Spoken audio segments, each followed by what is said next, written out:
اب باب زیبکار کی جو نعرہ ہے یہ جب اس کانفرنس میں لگا، کون سا نعرہ؟ دماد مشکل اندر علی دا پہلا نمبر، تو ظاہر سی بات ہے یہ میں نے آپ کو بتایا کہ یہ اجماع امت کے خلاف نعرہ ہے، اس لیے کہ تمام حضور کی پوری امت کا اس بات پر اتفاق اور اجماع ہے کہ افضل البشر بعد الانبیاء کون ہے؟ حضرت سیدنا صدیق اکبر ہیں۔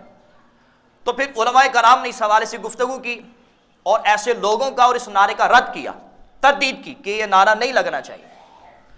تو ایک پنڈی کے علامہ صاحب ہیں، انہوں نے کہا کہ دماد مشکل اندر علی دا پہلا نمبر تو لگایا جا سکتا ہے، اس میں کیا رہ جائے، یہ منع نہیں کرنا چاہیے۔ جو نعرہ لگانے والا ہے آپ اسے پوچھیں کہ وہ یہ نعرہ کیوں لگا رہا ہے، یہ نعرہ کیوں لگا رہا ہے، تو وہ برس پڑے اور کہنے لگے کہ میں ثابت کر دیتا ہوں کہ کچھ وجوہات کی بنا پر حضرت علی کو بھی یہ کہا جا سکتا ہے کہ علی دا پہلا نمبر۔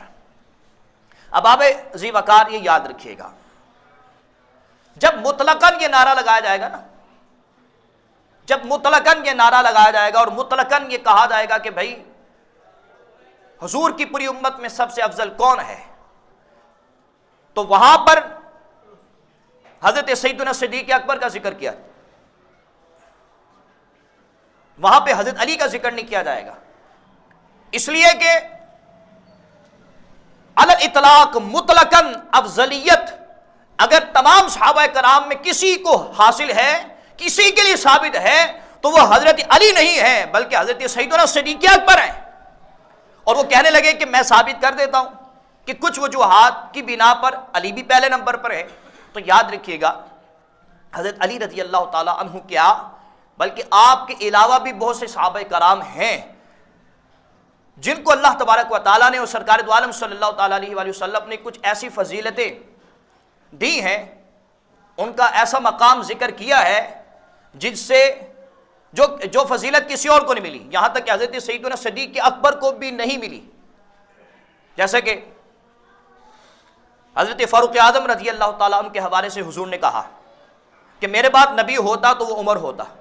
اب یہ فضیلت صرف حضرت عمر فاروق کے ساتھ خاص ہے اور کسی صحابی کے ساتھ خاص ہے۔ اسی طرح حضرت علی رضی اللہ تعالیٰ عنہ کے حوالے سے کہا، حضور علیہ الصلوۃ والسلام نے فرمایا کہ جس کا میں مولا ہوں اس کا علی مولا ہے۔ اب یہ فضیلت ہے، ہم اس فضیلت کا انکار نہیں کرتے، اس فضیلت کو مانتے ہیں، اور یہ جو فضیلت ہے یہ حضرت علی کے ساتھ خاص ہے، یہ فضیلت کسی اور صحابی کو نہیں ملی، لیکن یہ ہے جزوی فضیلت۔ کیا ہے یہ جزوی فضیلت ہے، لیکن اس کو بنیاد بنا کر مطلقاً یہ نعرہ لگانا کہ علی دا دماد مشکل اندر علی دا پہلا نمبر، یہ غلط ہے۔ اور وہ صاحب پتہ کیا کہہ رہے تھے؟ وہ یہ کہہ رہے تھے کہ دیکھو جی حضور علیہ الصلوۃ والسلام نے حضرت علی کے حوالے سے کہا کہ سب سے پہلے جس نے اسلام قبول کیا وہ حضرت علی ہیں۔ تو یہ فضیلت صرف حضرت علی کے ساتھ خاص نہیں ہے بلکہ 3 اور لوگ ہیں، ان کے حوالے سے بھی حضور نے کہا ہے۔ حضرت سیدنا صدیق اکبر کے حوالے سے بھی کہا، حضرت خدیجہ الکبریٰ کے حوالے سے بھی کہا، اور حضرت زید بن حارثہ ان کے حوالے سے بھی کہا حضور علیہ الصلوۃ والسلام۔ اس حدیث سے حضرت علی کی جزوی فضیلت ثابت نہیں ہو رہی، کیونکہ حضور علیہ الصلوۃ والسلام نے 3 اور افراد کے حوالے سے کہا ہے۔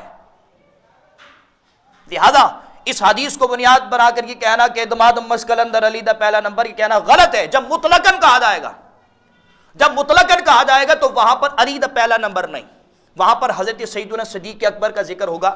اب میں حوالہ آپ کو دے رہا ہوں، جو باتیں میں نے کی نا، اب ذرا اس کا حوالہ سنیں اور جھومیں کہ ہم امام احمد رضا کو جو اعلیٰ حضرت کہتے ہیں وہ ویسے نہیں کہتے ہیں۔ اگر اعلیٰ حضرت نہ ہوتے تو پتہ نہیں ہم کہاں پہ ہوتے۔ اور وہ جو صاحب ہیں وہ اپنے نام کے ساتھ شمشیر اعلیٰ حضرت لکھواتے ہیں، دیکھو اعلیٰ حضرت کیا فرما رہے ہیں۔ 29ویں جلد ہے، 29ویں جلد صفحہ 366 میں ذرا اعلیٰ حضرت فرماتے ہیں کہ خود حضرت علی کرم اللہ تعالی وجہہ نے بار بار اپنی کرسی مملکت و سطوت خلافت میں افضلیت مطلقہ شیخین کی تصریح فرمائی ہے۔ مطلقہ کا ہے نا علی الاطلاق، کہ حضرت علی رضی اللہ تعالی عنہ نے اپنے دور خلافت میں دور خلافت میں جب بھی افضلیت کی بات کی اور افضلیت مطلقہ کی بات کی تو اپنی بات نہیں کی بلکہ حضرات شیخین کی بات کی ہے، اور یہ کہا ہے کہ علی الاطلاق مطلقاً انبیاء کرام کے بعد اگر کسی کو فضیلت حاصل ہے اور حضور علیہ الصلوۃ والسلام کی پوری امت میں سب سے افضل شخصیت ہیں تو وہ حضرت سیدنا صدیق اکبر ہیں اور حضرت فاروق اعظم ہیں۔ آگے بھی سنیے ذرا اعلیٰ حضرت کیا کہتے ہیں، اس میں تو اعلیٰ حضرت نے کمال ہی کر دی۔ اعلیٰ حضرت فرماتے ہیں اس عقیدے کا خلاف اول تو کسی حدیث میں ہے ہی نہیں۔ کون سا عقیدہ؟ کہ حضرت سیدنا صدیق اکبر پہلے نمبر پر ہیں، اس کے بعد فاروق اعظم ہے۔ اعلیٰ حضرت کیا فرما رہے ہیں؟ فرماتے ہیں اس عقیدے کا خلاف، کیونکہ یہ عقیدے کی بات ہے، اس عقیدے کا خلاف اول تو کسی صحیح حدیث میں ہے ہی نہیں۔ اور آگے اتنی خوبصورت بات کی کہ قربان جائیں، کہ اگر بالفرض کہیں بوئے خلاف پائے تو سمجھ لے کہ یہ ہماری فہم کا قصور ہے۔ اگر کسی حدیث سے آپ کو یہ ثابت ہو رہا ہو، آپ کو لگ رہا ہو کہ یار اس حدیث سے یہ ثابت ہے کہ حضرت علی کا پہلا نمبر ہے، تو اعلیٰ حضرت کیا فرما رہے ہیں؟ تو سمجھ لو یہ تمہاری عقل کا قصور ہے، ایسا نہیں ہے۔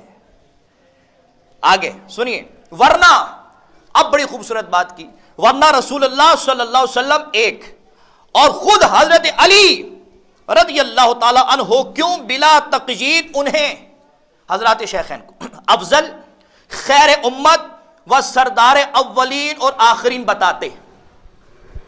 کتنی خوبصورت بات کی اعلیٰ حضرت نے۔ اعلیٰ حضرت فرما رہے ہیں کہ خود حضور علیہ الصلوۃ والسلام نے اور حضرت علی نے بار بار یہ کہا ہے، بار بار یہ کہا کہ انبیاء و مرسلین کے بعد اگر کوئی افضل ہے تو وہ کون ہے؟ حضرت سیدنا صدیق اکبر ہیں اور حضرت فاروق اعظم ہیں۔